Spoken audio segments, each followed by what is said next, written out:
Welcome to the Explainer. Today we are diving headfirst into a really unique philosophy called Inceptology. It all comes from a document by Terry.Artlines, and it lays out this incredibly complex, very unusual system of thought. So we're going to try to make sense of it together. You might want to, hold on tight to your sense of reality for this one. So the whole thing we're about to unpack, it's all built on this one single, really provocative question. It's basically asking us to think about this.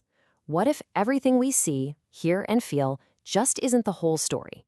According to this philosophy, it's not even the most important part. And right away, the philosophy makes a super bold claim. It actually slaps a number on that idea.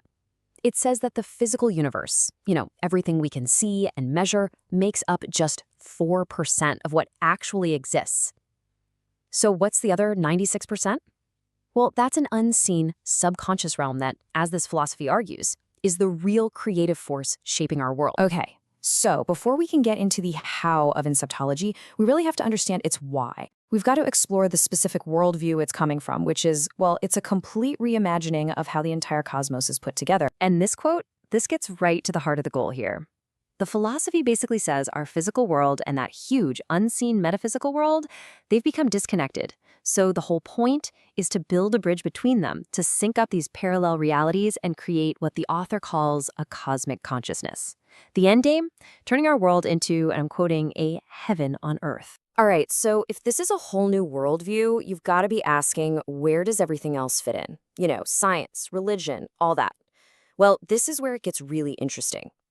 This isn't about throwing out old belief systems. Instead, it tries to create this kind of grand unification theory for everything, which it calls the collective cosmology. The big idea here is that instead of seeing all of these things as competing with each other, this philosophy says they're all just valuable but incomplete pieces of a much bigger puzzle. Science, religion, spirituality, even ideas from science fiction and fantasy, they're all seen as just different windows looking out onto the same landscape. The goal is to mush them all together, to synthesize their strengths into one super powerful, flexible system. Okay, so we've got the philosophical foundation down. Now let's get to the real meat of this explainer, Inceptology itself.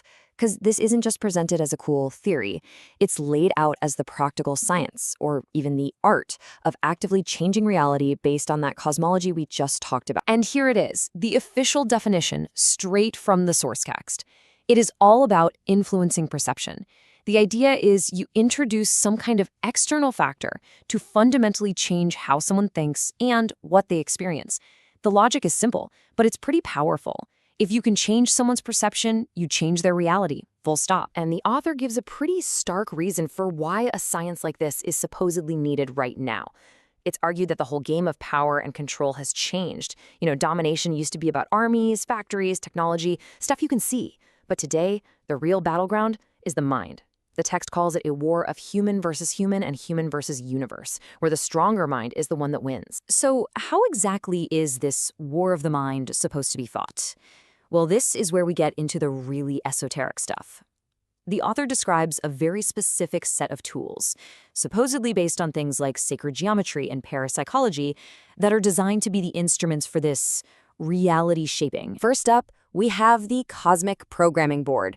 The best way to think about this is like it's the master key. It's the operating system for reality itself.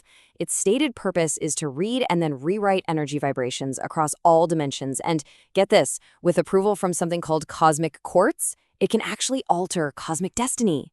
Yeah, it's a huge claim. Next is a concept you've probably seen before, but used in a very different way, the tree of life.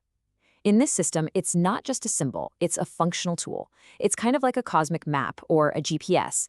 Its whole job is to find the exact address of a person's soul within that whole cosmic structure. And that's presented as a critical first step before you can do anything else. And the last tool is the mind maze. Now, this one isn't a physical thing. It's more of a metaphor for how complex the mind is. The text suggests that to solve this maze and actually influence a mind, you have to walk this super fine line between sanity and insanity, reality and illusion, and ultimately realize that it's all just energy that can be shaped. All right, so we've got these pretty abstract, out there tools, but how are they actually used? Well, the document gets into that, outlining a clear process for how an inception, an idea, is supposedly planted and then brought to life. The author talks about 40 different layers of this process, but it really boils down to this 5-step path. First, an idea is planted. Then, over time, that idea starts to feel familiar, like it was your own all along. After that, the world around you, your environment, seems to reinforce it. Then your resistance to it starts to fade until finally that new idea becomes the only option you can see. The document has a name for this final state: checkmate. And this whole system isn't just presented as some grand theory for the masses. The document actually lists several consulting services, and they range from the corporate, like shifting an entire company's culture, all the way to the deeply personal, like claiming it can help heal chronic illness or improve your own self-understanding. It's really pitched as a widely applicable method. And that brings us to the end, where the philosophy kind of turns the spotlight back around on you, the reader, with a series of really profound and, let's be honest, kind of unsettling questions. They're designed to make you question your own reality, to ask yourself if you are, in fact, in the box. So the first question, it really challenges our sense of privacy, our sense of performance. The philosophy's answer to this, a very confident yes. Everybody is watching and contributing. The real question, it suggests, isn't if they're watching, but from what angle. Oof. This one cuts right to the bone, right to our idea of mental privacy. And again, the author's answer is an unequivocal yes. And the reason? Because, it argues, we're all sharing the same cosmic thinking space. So in this view, your thoughts aren't really just your own. And this is it, the final big question we'll leave you with. It's the ultimate thing Inceptology asks. Are the walls of your world solid, or is there a part of you that exists somewhere beyond them? It's a question of what's real, what's perception, and, ultimately, where you draw that line for yourself. Thanks for joining us on The Explainer.